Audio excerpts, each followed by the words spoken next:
मसीह का तमाम ये कंबोधिलाल है, कैसा ही रंगो रूप है पैसा ही माल है।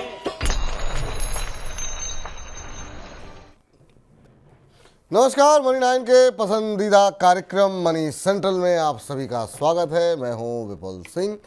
आपकी जेब से लेकर के देश की अर्थव्यवस्था पर असर डालने वाली तमाम महत्वपूर्ण खबरें लेकर के हम पहुंच चुके हैं अपने स्टूडियो, और खबरों के विश्लेषण के लिए मेरे साथ जुड़ चुके हैं वरिष्ठ आर्थिक पत्रकार पवन कुमार जी। पवन जी, सबसे पहले तो कार्यक्रम में बहुत बहुत स्वागत है आपका।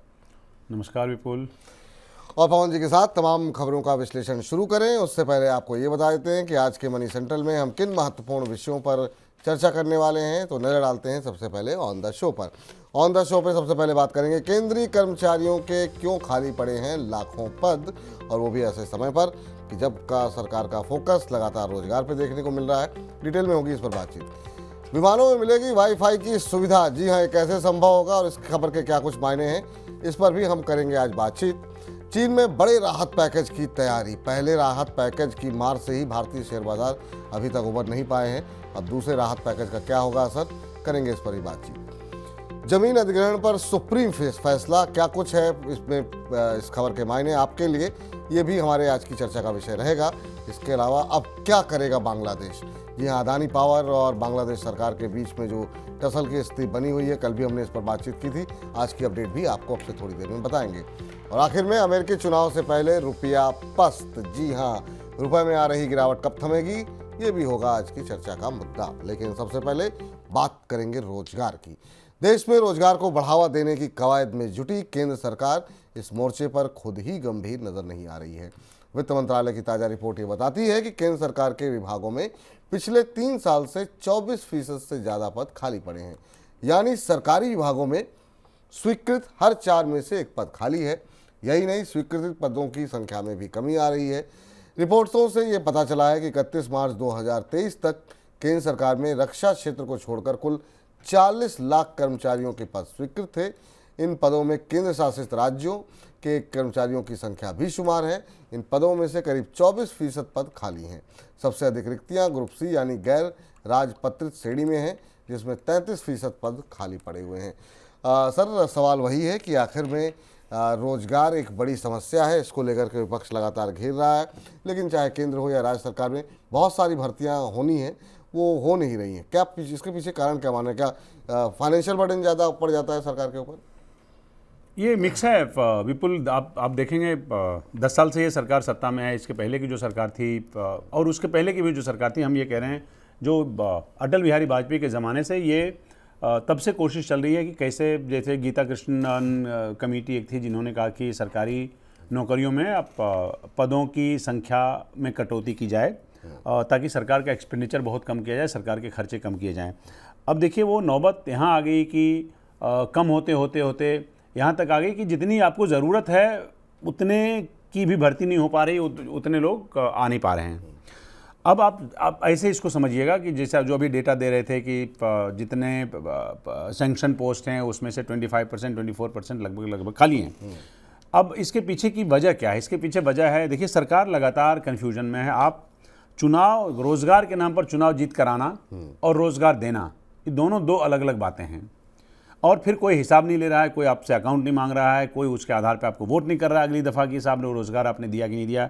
फिर भी इस सरकार ने कोशिश की कि रोज़गार मेले के तहत, जो कि मैं ये मानता हूँ कि एक तरह से बहुत अच्छी प्रथा नहीं, बहुत अच्छी परंपरा नहीं है कि आप लोगों को दर्शाएं कि साहब अपॉइंटमेंट लेटर तो आपको 3 महीने पहले मिल गया है, लेकिन उसका दिखावा आपको होगा जब रोज़गार मेला लगेगा, तभी आप जाना जाएगा कि आपको नौकरी मिली है। आपका अपॉइंटमेंट हो जाए, आप 3-4 महीने इंतज़ार करिए, लेकिन जब प्रधानमंत्री जब ये कहेंगे कि साहब आज रोज़गार मेले में इनको रोज़गार दिया जा रहा है, ताकि वो सरकार के लिए एक ऑप्टिक्स का काम करता है। अब हो क्या रहा है कि सरकार पैसे नहीं खर्च करना चाहती, पेंशन का बोझ है, एक्सपेंडिचर ज़्यादा नहीं दिखाना चाहते। तो इसका परिणाम क्या हुआ विपुल? इसका परिणाम ये हुआ कि सरकार के दुनिया भर के काम सभी मिनिस्ट्री में आप देखिएगा कि वो प्राइवेट कंपनियों को चला गया है। आप किसी भी सेक्रेटरी के ऑफिस में चले जाइए, एडिशनल सेक्रेटरी के ऑफिस में चले जाइए, ज्वाइंट सेक्रेटरी के ऑफिस में चले जाइए। मैं दिल्ली के मंत्रालयों की बात कर रहा हूँ, जिन 56 मंत्रालयों का आपने हवाला दिया, उसमें आप देखिएगा कि चपरासी के पोस्ट अब नहीं है। उसके ऊपर के पोस्ट भी कुछ नहीं है, वो कॉन्ट्रैक्ट के तहत किसी कंपनी को दे दिया गया और जिसका बंदा वहाँ काम कर रहा है। तो इस तरह से ये पोस्टें आप खाली देख रहे हैं। आप देखिएगा कि एक डिपार्टमेंट का ऑफिसर जो पहले उस डिपार्टमेंट में नहीं आता था, जैसे मान लीजिए मैं आईएएस का एग्जांपल देता हूं कि कई जगह जहां पहले आईएएस की पोस्टिंग होती थी वहां अब आईआरएस के लोग आते हैं, इंडियन रेलवे ट्रैफिक सर्विस के लोग आते हैं। तो इस तरह से बड़ा मिक्स एंड मैच से सरकार काम कर रही है। आप पूछिएगा ऐसा क्यों हो रहा है, तो मैं कह रहा हूँ एक तो सरकार बिल्कुल कन्फ्यूज्ड है, वो करना कुछ और चाह रही है, हो कुछ और रहा है। सबसे पहले दूसरा, खर्चा कम करना है और करना है तो क्या यही तरीका ठीक है, उस पर एक तरह से कहें तो कंसेंसस पे सरकार नहीं है। तो इसलिए जो देख रहे हैं कि इतनी सारी पोस्टें अगर खाली हैं सेंट्रल गवर्नमेंट में, इसके नुकसान भी होंगे। ऐसा नहीं है कि केवल ये दिख रहा है, उसका काम पे असर पड़ता है, उसका काम करने की संस्कृति पे फ़र्क पड़ता है, उसका काम करने के वॉल्यूम पे फ़र्क पड़ता है, स्पीड पे फ़र्क पड़ता है, सब कुछ। आप कॉन्ट्रैक्ट के आधे कॉन्सेप्ट के लेवल पे काम आज की तारीख में आपको मंत्रालयों में मिल जाएंगे, अर्न्स्ट एंड यंग के लोग मिल जाएंगे, डेलोइट के लोग मिल जाएंगे, केपीएमजी के लोग मिल जाएंगे, नीति आयोग से लेके फाइनेंस मिनिस्ट्री से लेके कॉमर्स मिनिस्ट्री, सब जगह। तो काफ़ी काम जो उन्होंने आउटसोर्स किया है, अब वो काम की गुणवत्ता कैसी है उस पर बहस आप बाद में कर सकते हैं, लेकिन फ़िलहाल ये है कि सरकार इस पे इसकी संख्या जो कम पड़ गई है उसको क्या बढ़ाना चाहती है, उन पदों को रिस्टोर करना चाहती है। आप मुझसे अगर पूछेंगे मेरी पर्सनल राय, तो उस पर कोई ब्लैक एंड वाइट में कोई अभी तक नहीं है सरकार का रवैया जिसको कहा जाए कि ये सरकार ऐसा करना चाहती है। चाहती भी और नहीं भी चाहती है। जो सफरर है वो इस देश की जनता है। बिल्कुल सही बात है। तो अभी भी हाल फिलहाल में इससे निजात मिलती हुई भी नहीं दिखाई दे रही कि बहुत तेज़ी के साथ अग्रेसिव हायरिंग शुरू होगी गवर्नमेंट की तरफ से, ऐसा तो कोई इंडिकेशन नहीं मिल रहा ना? नहीं, ऐसा कोई इंडिकेशन नहीं मिल रहा विपुल, और अगले कुछ और सालों में मैं ऐसा देख नहीं रहा हूँ। आप जैसे यूपीएससी के पोस्ट हैं तो फ़र्ज़ करिए कि अगर आप टोटल पोस्ट 1000 निकालते हैं, अब उसमें से 200 बढ़ा भी देंगे, 300 बढ़ा भी देंगे, तो उससे कोई ज़्यादा फ़र्क नहीं पड़ेगा। ज़्यादा फ़र्क पड़ेगा नीचे के लोगों में। जैसे आपने कहा कि जो नॉन गेस्टेड लोग हैं जिसकी संख्या 33-34% के आसपास है, उसकी तादाद बढ़ाएंगे। उसकी तादाद बढ़ाएंगे तब जब आपको भरोसा होगा कि देखिए एक बड़ा ट्रस्ट डेफिसिट है इस सरकार में। मैं कम से कम मैं देखता हूँ, इनको लगता है कि जो सरकारी दफ्तर में जो लोग काम करते हैं वो काम नहीं करते हैं, तो लिहाजा इनके बिना भी काम चल सकता है। तो ये जो फीलिंग है ना, ये मेरे ख्याल से ये थोड़ा खतरनाक सा है। बिल्कुल सही कह रहे हैं। चलिए अगली खबर का रुख करते हैं। सरकार ने विमानों में वाईफाई के जरिए इंटरनेट सेवाओं की अनुमति दे दी है। इस बारे में जारी अधिसूचना में स्पष्ट कहा गया कि विमान यात्री अब 3000 मीटर की ऊंचाई पर भी विमान में इंटरनेट सेवाओं का लाभ उठा सकेंगे। अधिसूचना में दूरसंचार विभाग ने कहा कि नियमों के तहत भारतीय हवाई क्षेत्र में न्यूनतम ऊंचाई के बावजूद विमान में वाईफाई के जरिए इंटरनेट सेवाएं उपलब्ध कराई जाएंगी। जब विमान में इलेक्ट्रॉनिक उपकरणों के इस्तेमाल की अनुमति होगी। इन नियमों को उड़ान और समुद्री संपर्क संशोधन नियम 2024 कहा जा सकता है। सर, एक नई पहल और कितनी बड़ी पहल इसे मान रहे हैं, और किस तरीके से ये जो तमाम यात्री रहेंगे उनके लिए लाभदायक हो सकता है? विपुल, अभी जो एग्जिस्टिंग रूल्स हैं वो इस तरह की सुविधा दे रहा था, पर 2-3 चीज़ें जो डेवलपमेंट हो रही थी पर उसका कोई नतीजा नहीं निकल रहा था, वो मैं आपको बताता हूँ। जैसे एक तो ये था कि इस सुविधा के लिए जो मॉडर्न स्पेसिफिकेशंस चाहिए एयरक्राफ्ट में, वो यहाँ के बहुत कम बड़े बड़े चुनिंदा एयरक्राफ्टों में से था। तो ना तो ऑपरेटर का ध्यान उस पर था, ना कोई जनता की तरफ से बड़ा भारी डिमांड हो रहा था कि ऐसा करना चाहिए, और ना ही उसके लिए वेल इक्विप्ड थे हमारे एयरक्राफ्ट। अब देखिए जैसे जैसे इसकी डिमांड बढ़ रही है, जैसे जैसे कंपनियां नए एयरक्राफ्ट ला रही हैं, तो इसको सुधार करने की ज़रूरत थी। जो पहले के रूल्स थे, जो एग्जिस्टिंग रूल्स थे, उसमें सुधार करने की ज़रूरत है। अभी तक क्या हो रहा था कि जो चुनिंदा एयरक्राफ्ट हैं उसमें ये सीमा नहीं थी कि आप जो भी इंटरनेट चलाएंगे वो 3000 मीटर यानी लगभग 10,000 फीट, जहाँ पे जो एयरक्राफ्ट के अपने रेडियो सिग्नल हैं वो डिस्टर्ब नहीं हो रहे हों, उसके बाद आप वो वाईफाई चला सकते हैं। तो अब उसमें जो 3000 मीटर जोड़ा गया है वो ये है कि अब 10,000 मीटर के 10,000 फीट पे ऊंचाई पर जब एयरक्राफ्ट चला जाता है, उसके बाद आप वाईफाई इंटरनेट का इस्तेमाल कर सकते हैं। अब इसमें होगा क्या क्या ये देखिएगा। इसमें ये होगा कि एक तो जो मुफ्त की सेवा अभी, और इसके होने के पीछे की एक और वजह आपको बताते हैं, वो ये था कि नए एयरक्राफ्ट आ रहे हैं, प्लस जो बाहर की जो एयरलाइंस हैं वो ये सेवा दे रही हैं। तो लिहाजा उसको देते हुए हिंदुस्तानी एयर ऑपरेटरों को, एयरलाइंस को, उसको मैच करने के लिए उनके पास मजबूरी है। तो जब आप ऊपर 3000 फीट 3000 मीटर यानी 10,000 फीट से ऊपर उसकी इजाज़त देंगे तो भी सब उसका इस्तेमाल करेगा। मुझे अभी थोड़ा इसमें डाउट है। डाउट इसलिए है क्योंकि जब आप एक्चुअल आपको अभी भी बड़े लिमिटेड तरीके से उनको एक्सेस दिया जाता है, और ये जब नया नियम आ गया है तो भी बड़े लिमिटेड तरीके से 10,000 फीट के ऊपर भी आपको मौका दिया जाएगा। ऐसा नहीं है कि आप धड़ाधड़ डाउनलोड कर रहे हैं, ऐसा नहीं है। वो सैटेलाइट के ज़रिए चलेगा तो उसकी अपनी एक कीमत है। और जो मनमाना डाउनलोड आप करते हैं, मनमानी फिल्में देखेंगे, जो मर्जी आए वो आप वेबसाइट देख सकते हैं, जैसे मर्जी आए डाउनलोड कर सकते हैं, तो मेरे ख्याल से उसकी कीमत वो बहुत ज़्यादा होगा। तो जैसे ये बाहर के देशों में भी कोई बहुत ऐसा नहीं पॉपुलर हो गया है कि मतलब सबका ध्यान उसी पे है, ठीक उसी प्रकार से यहाँ भी अभी तो बहुत इनिशियल स्टेज है, यहाँ पे भी एकदम से पॉपुलर हो जाएगा और बहुत सस्ता पड़ेगा और सब लोग उसका लाभ उठा पाएंगे। अभी कम से कम ऐसी संभावना नहीं लग रही है, क्योंकि वो जिस रेट पे आप वो आपको देंगे वो थोड़ा महंगा है। जैसे अभी भी विदेश की बहुत सारी एयरलाइंस कंपनियां हैं जो आपको 12-13 घंटे के फ्लाइट में आपको कम से कम $30 से $40 चार्ज करती हैं। $30 से $40 का मतलब आप समझ सकते हैं, बिल्कुल सही बात है, 3,000-4,000 रुपीज़ के आसपास। तो जो पैसेंजर 30,000 का टिकट ले रहा है, 35,000 का टिकट ले रहा है, वो 4,000 का क्यों इंटरनेट लेगा? तो इसको पॉपुलर होने में टाइम लगेगा। सरकार ने एक सुविधा दी है, आपके पास एक ऑप्शन होगा, एयरलाइंस के पास ऑप्शन होगा, पैसेंजर्स के पास ऑप्शन होगा, लेकिन इसको अभी ये डे टू डे और हर जर्नी का हिस्सा बनेगा, इसमें अभी थोड़ा वक्त लगेगा। लेकिन मेरा सवाल अब एक दूसरा छोटा सा है इस लाइन का कि क्या भारतीय विमान जो हैं या भारतीय कंपनियां इस पहल के लिए तैयार हैं? क्या तकनीकी रूप से इतने समृद्ध हैं कि उसे तुरंत लागू किया जा सकता है, या आपको लगता है इसके लिए लंबा इंतजार करना होगा? देखिए, जो नए एयरक्राफ्ट अभी आ रहे हैं, जैसे अभी आपने सुना होगा, अखबार में पढ़ा होगा कि जो A350 एयरक्राफ्ट है, मोस्ट मॉडर्न एयरक्राफ्ट है, एयर इंडिया के बेड़े में शामिल हुआ है, उसमें ये सुविधा है।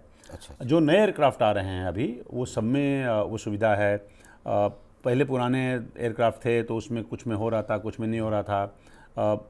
इसमें रेट्रो फिटिंग की सुविधा होगी कि जो पुराने, अब आपका सवाल ये हो सकता है कि क्या पुराने हवाई जहाज़ बिल्कुल ये वेल इक्विप्ड इसके लिए हो सकते हैं क्या? तो उसमें रेट्रो फिटिंग की सुविधा होगी। अब वो ये थोड़ा जैसे जैसे रोल आउट होगा ना, तब समझ में आपको आएगा कि वो कितने का पड़ता है और किसकी जेब पे कितना भारी पड़ता है। चलिए, ये काफ़ी अच्छी जानकारी दी आपने, बहुत डिटेल में। आगे बढ़ते हैं और जरा बात चीन की कर लेते हैं। चीन में national people's congress standing committee की बैठक चल रही है। इसमें संभावित वित्तीय राहत पैकेज सहित कई मुद्दों पर विचार किया जा रहा है। बैठक के बाद फाइनेंशियल पॉलिसी पैकेज की घोषणा होने की संभावना है। इस बार ये पैकेज 2008 में दिए गए 4 लाख करोड़ युआन के पैकेज से बड़ा और अलग तरीके का होगा। इस बार चीन की सरकार स्थानीय सरकारी डेट स्वैप और बैंकों में पूंजी डालने जैसे उपायों से अपनी अर्थव्यवस्था को स्थिर करने का प्रयास करेगी। बैठक के बीच अमेरिकी राष्ट्रपति चुनाव के नतीजे आर्थिक प्रोत्साहन पैकेज को आकार देने की दिशा में महत्वपूर्ण भूमिका निभाएंगे। चीन की इकॉनमी इस समय कई बड़े आर्थिक चुनौतियों का सामना कर रही है। सर, एक और बड़े पैकेज की तैयारी हो रही है। पहला प्रश्न तो ये कि क्या वाकई में इससे चीन की अर्थव्यवस्था रिकवर हो पाएगी? और इसी के साथ साथ जो सप्लीमेंट्री मेरा सवाल है वो ये कि पुरानी राहत पैकेज के बाद तो ऐसी स्थिति आई कि सारे विदेशी निवेशक बड़ी संख्या में भाग गए। अभी उससे बड़ा पैकेज लेकर के आएंगे तो क्या स्थिति होगी?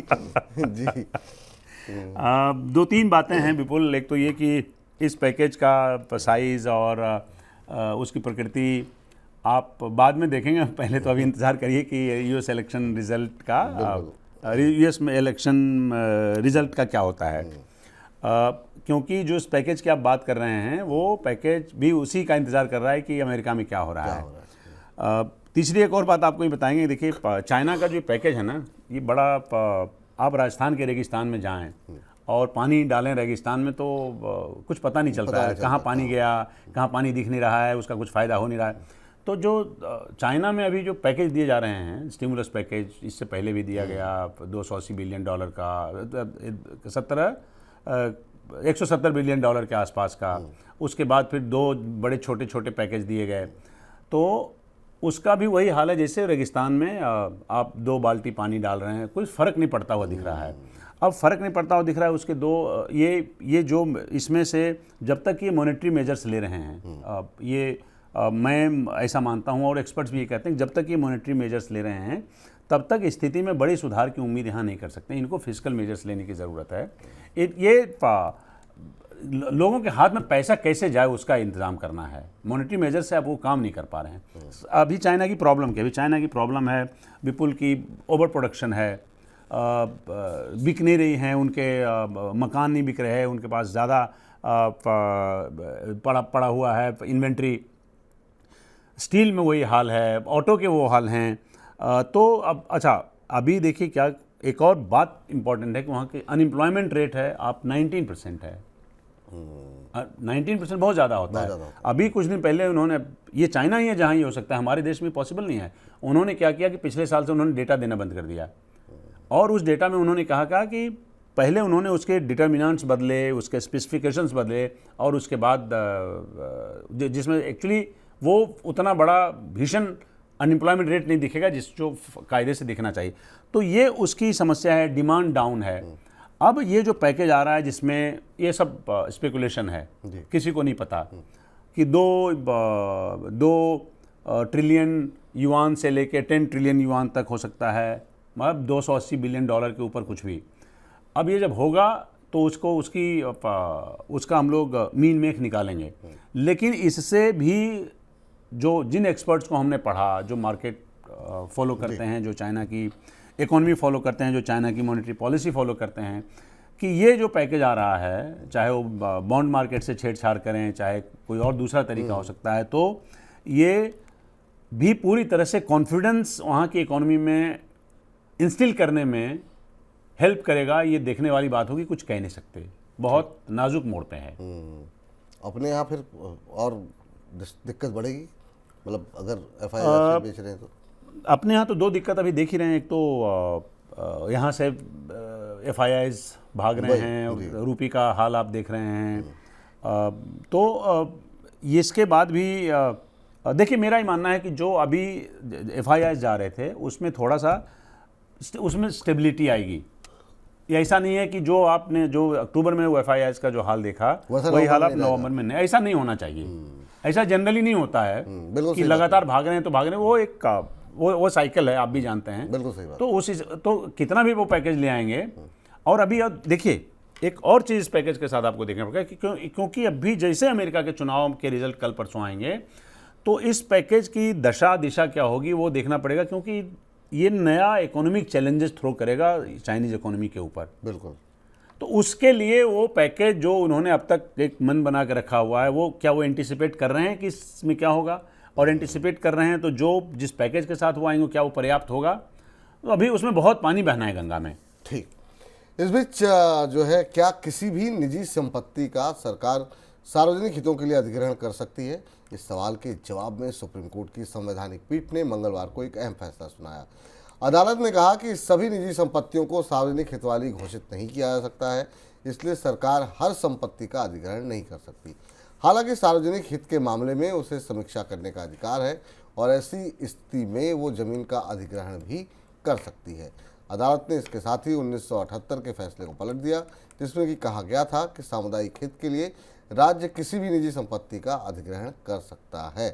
सर, सबसे पहले तो समझाइए जरा, आखिर में ये खबर कहना क्या चाह रही है? विपुल, क्या है कि ये पुराना फैसला है जो ये कहता है कि कोई भी निजी संपत्ति है तो उसका इस्तेमाल अगर सरकार समझती है कि ये समाज के लिए ज़रूरी है, ये सरकार के लिए ज़रूरी है, ये देश हित में है, तो उस पर फैसला सरकार उस हिसाब से कर सकती है और उसका अधिग्रहण कर सकती है।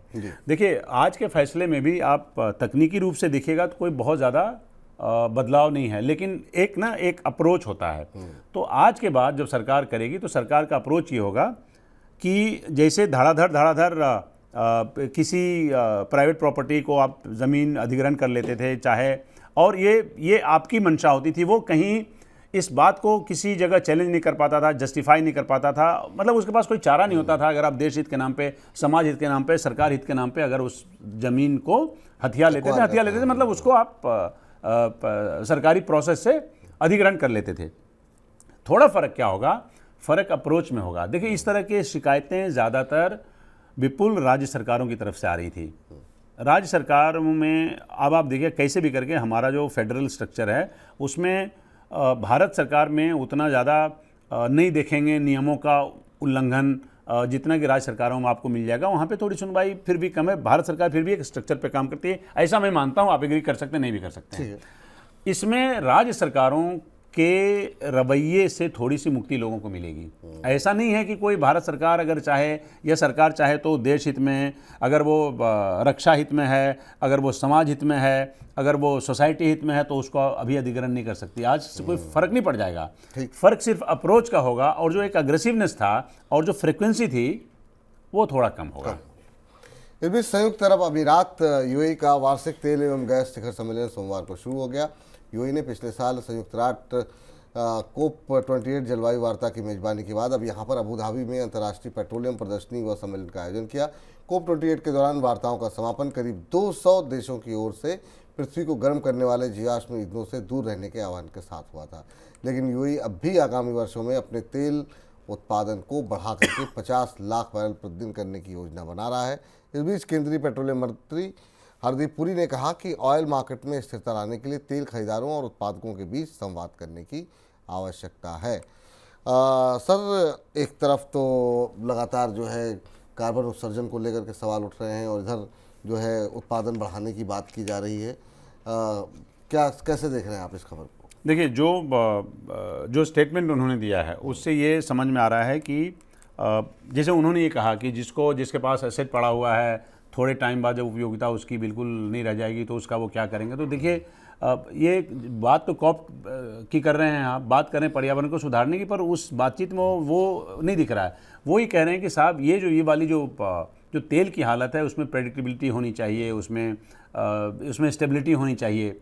अब ये बात कहाँ से आई? अच्छा, दूसरा एक बात जो मुझे समझ में आता है, अच्छा इनकी बातें सुन कौन रहा है वहाँ पे? हमारी बातें यूएई ने बढ़ाया। आप इसके पहले ओपेक ने कहा कि साहब हम जो है आउटपुट 1 महीने बाद वो करेंगे। इन्होंने अभी हम ध्यान देने वाली बात ये नहीं है कि इन्होंने क्या कहा, ध्यान देने वाली बात यह है कि इन्होंने जब कहा है कि साहब हम अपना उत्पादन बढ़ाएंगे तो क्या अंतर्राष्ट्रीय बाजार में तेल की कीमतें स्टेबल करेंगी, नीचे आएंगी, या ऊपर जाने का सिलसिला चलता रहेगा बाकी जो मार्केट फोर्सेस हैं उसकी वजह से? बाकी इन्होंने क्या क्या, देखिए ये सरकार के एक मंत्री हैं, सरकार के कुछ मंत्री जो अपने मैंडेट से ज़्यादा बोलते हैं उसमें से आप इनको शामिल कर सकते हैं। ठीक। तो इस पे जब ये इन्होंने जो बोला उसको मार्केट में कैसे बोलते हैं आप लोग? वनीला। तो वनीला शेयर होता है ना, ये वनीला जैसी बात इन्होंने की है। मतलब कोई ऐसी बात इन्होंने नहीं की है जिससे कोई बहुत आमूलचूल परिवर्तन जैसे सीख कर रहे हो। ये प्रेडिक्टेबिलिटी भी चाहिए, स्टेबिलिटी भी चाहिए। हाँ चाहिए ना, वो तो चाहिए ही चाहिए, बिल्कुल सही बात। पर वो उस पर यूएई वाले 6% दुनिया के जो रिजर्व हैं उस पर यूएई का कब्जा है, ऑयल रिजर्व पे। ये कह रहे हैं कि देखिए, ये चाहते हैं कि कायदे से कि साहब ऐसा है उसका इस्तेमाल हो और पेट्रोल की कीमतें कायदे से ना बढ़े, जितनी मुझे समझ में बात आती है। चलिए, तो ये लग रहा है कि पेट्रोल की कीमतें रोकने के लिए ये कदम उठाया जा रहा है। हाँ, मतलब यह है कि आप जो बढ़ा रहे हैं, अभी तो चिंता क्या है? अभी चिंता है कि क्या पेट्रोल की कीमतें ऐसी रहेंगी क्या? और जब इन्होंने कहा है कि हम सब 5 मिलियन पर बैरल पर डे की तरफ ले जाएंगे तो उसके हिसाब से तो स्टेबल होना चाहिए, नीचे जाना चाहिए। पर क्या ऐसा रहेगा क्या? ये आने वाले टाइम में देखेंगे।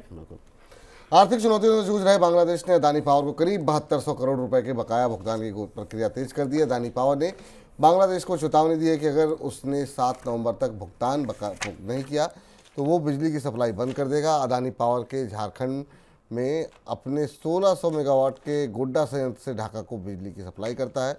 भुगतान न मिलने की वजह से अदानी पावर बांग्लादेश को बिजली की सप्लाई में पहले ही आधे से ज़्यादा की कटौती कर चुकी है। माना जा रहा है कि बांग्लादेश अभी पूरा भुगतान नहीं कर पा रहा है, जिससे कि पेमेंट का मुद्दा लंबा खिंचता जा सकता है। वहीं आपको बता दें कि बिजली आपूर्ति प्रभावित होने से बांग्लादेश में उत्पादकता प्रभावित हो सकती है। इससे उसकी आर्थिक चुनौतियां और ज़्यादा बढ़ सकती हैं। बांग्लादेश के लिए मुश्किलें बढ़ रही हैं क्या सर, ये खास तौर से पावर को लेकर के? और हमने कल भी इस पर यही बातें की थी इर्द गिर्द इसी के आसपास। पता है विपुल, हुआ क्या है कि ना हमारी जानकारी में बांग्लादेश की पावर की समस्या अब आई है, क्योंकि वहाँ पे जब इंटरनेशनल लेवल पे जब उनकी स्थिति ख़राब हुई तब हमारी जानकारी में ये बात आई है। इसके देखिए, पावर की प्रॉब्लम वहाँ पे 1-1.5 साल से चल रही है। उन्होंने अभी जैसे टोटल देखिए उनके पास 28,000 मेगावाट पावर वो बनाते हैं। उसमें से अडानी जो सप्लाई करता है वो 1500 मेगावाट पावर करता है। चाइना से जो ये लेते हैं वो करीब 2,500 मेगावाट के आसपास है। तो कुल मिला के देखिएगा, और जो स्टेट ओन्ड कंपनीज जो बांग्लादेश में है वो करीब 12,000 मेगावाट अपने आप वहाँ पैदा करती है, और वहाँ की जो प्राइवेट कंपनीज हैं वो पैदा करती है 11,000 मेगावाट। 28,000 मेगावाट के आसपास इनका टोटल इंस्टॉल्ड कैपेसिटी है। अब अभी क्या है, अभी वहाँ पे जो पावर की सप्लाई हो रही है 14,000 मेगावाट, उनकी रिक्वायरमेंट है डेली 15,000 मेगावाट की। तो अभी भी आप जो शॉर्टफॉल है वो 1,000 मेगावाट का है। अब अडानी के पैसे की बात आप करें, देखिए अडानी अभी भी अगर ये देना अगर इनके पास ना टका में अगर अडानी लेगा तो अभी इनके पास पैसे वो दे सकते हैं, पर वो उनको ये पावर परचेज एग्रीमेंट के आधार पे पेमेंट चाहिए डॉलर में। तो जब पेमेंट डॉलर में चाहिए तो अभी उनके पास उतने फॉरेक्स नहीं हैं, उनके पास उतने डॉलर नहीं आ रहे हैं, उनका एक्सपोर्ट खराब है, सब आप देख रहे हैं। तो कुल मिलाकर वो जो टोल बड़ा लंबा चौड़ा है उनका, उस सूरत में अभी अडानी को ये 2-2.5 मिलियन अगर ये दे, इनका टोटल बकाया मान लीजिए $1 बिलियन के आसपास है, तो 2-2.5 अगर मिलियन भी दे देते हैं तो इनका काम हो जाएगा। लेकिन अभी आप पूछेंगे कि क्या ये अभी ब्रेकडाउन कर जाएगा क्या? मेरा जवाब ये होगा कि न भारत सरकार, न अडानी और न बांग्लादेश की सरकार ये चाहे अभी इस हालात में पहुंचे कि वहाँ पे कंप्लीटली ब्रेकडाउन हो जाए। धीरे धीरे पावर हो सकता है साथ, जैसे कल परसों भी देखिएगा डेली एक पावर का कैलेंडर है उनका, वहाँ जाके आप चेक कर सकते हैं कि जैसे परसों 736 मेगावाट पावर इन्होंने सप्लाई किया। अब आज का आज नहीं, आज का आप कल देख पाएंगे। तो क्या है कि अब वो धीरे धीरे उसको कम करेंगे। इस बीच में अगर पैसे आ गए तो वो बेरोक टोक जारी रहेगी, नहीं तो फिर देखते हैं कितना देते हैं वो। लेकिन जो अब उन्होंने हवाला दिया कि साहब हम लेटर ऑफ क्रेडिट के जरिए पे करना चाहते हैं, लेकिन वो पावर परचेज एग्रीमेंट में नहीं लिखा हुआ है, तो उसके जरिए पेमेंट नहीं दिया जा सकता। अब ये इसका अडानी इसका हवाला दे रहा है, तो ये वो समझिए मीडिया में जो खबरें छपी उसमें कि साहब हम तो लेटर ऑफ क्रेडिट के माध्यम से देना चाहते हैं, वो पॉसिबल नहीं है कि वो परचेज पावर एग्रीमेंट का हिस्सा नहीं है, तो लिहाजा वो पावर का मोड ऑफ पेमेंट नहीं हो सकता। तो उस सूरत में अब इनके पास है कि धीरे धीरे मुझे लगता है कि वो पैसा देने में थोड़ा रैंप अप करेंगे अगले एक हफ्ते में, तो सिचुएशन बढ़ सकती है, पर पूरा पेमेंट अभी होगा इसके भी आसार नहीं है। इसके भी आसार नहीं, लेकिन ये कि अगर सप्लाई एक बार आने लगी तो मुझे लगता है 7 तारीख को देखिए ये ऑस्ट्रेलिया से कोल आ रहा है, इंडोनेशिया से कोल आ रहा है, अडानी ये सब इंपोर्टेड कोल पे ये प्लांट चल रहा है। वो उनको कोयला खरीदने के लिए पैसे के लिए 2-2.5 अब ये देते रहेंगे, तो अभी काम इनका चलता रहेगा। अभी अगर ये मान लो $1 बिलियन जो इनका बकाया है वो नहीं भी देते हैं तो कोई बात नहीं है, लेकिन जो अडानी सरकार और बांग्लादेश के बीच की जो एक अंडरस्टैंडिंग है उसके हिसाब से अभी तुरंत कोई मतलब लीवर डाउन हो जाएगा इसका ऐसा था। चलिए आगे बढ़ते हैं, जरा बात कर लेते हैं अमेरिका के राष्ट्रपति चुनाव की। अमेरिका में राष्ट्रपति चुनाव से पहले बाजार की निगाहें रुपए पर टिकी हुई हैं। मंगलवार को फॉरेक्स मार्केट में अमेरिकी डॉलर की तुलना में भारतीय मुद्रा अब तक के सबसे निचले स्तर 84.12 तक लुढ़क गया।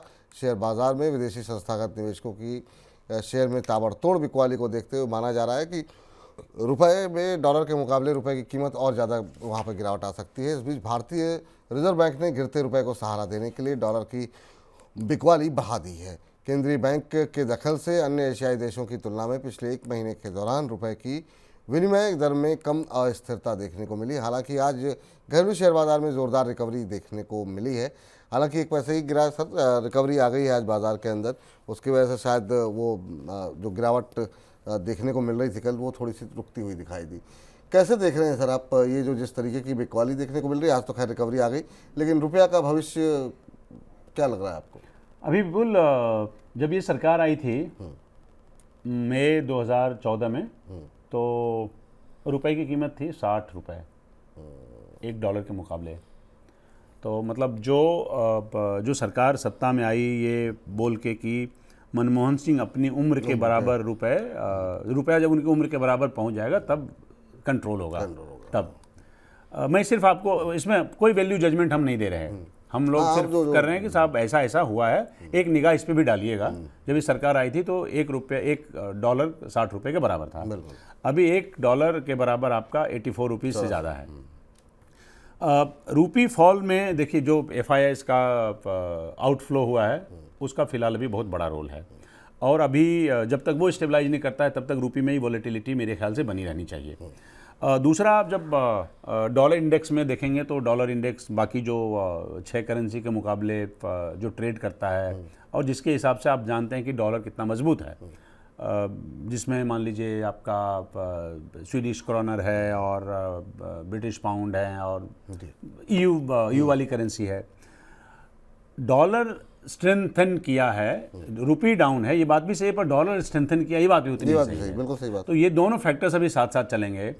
जियोपॉलिटिकल सिचुएशन प्लस आपके अमेरिका के चुनाव, ये सब अभी इस हफ्ते तक देखिए रूपी को थोड़ा सा ठहराव फ्राइडे तक आना चाहिए, अगर अन्य परिस्थितियां सामान्य रही तो। मतलब अगर कुछ मतलब ऐसा ना हो जैसे कोई बड़ी अर्थ शैटरिंग सी बात हो जाए तब अलग बात है, बट अदरवाइज फ्राइडे तक थोड़ा सा फ्राइडे तक आपको समझ में आ जाएगा कि रूपी अगले वीक से कैसा करेगा, रिकवरी करेगा कि नहीं करेगा। लेकिन ये आपको एक जैसे अभी थोड़ा ब्लड सा लग रहा है, जैसे आज मार्केट में गिर गया, कल गिर गया था, तो एटलीस्ट फ्राइडे के बाद ऐसा लगेगा कि साहब ऐसा ओके, ये रुपए का एक अगले हफ्ते का कंटूर है।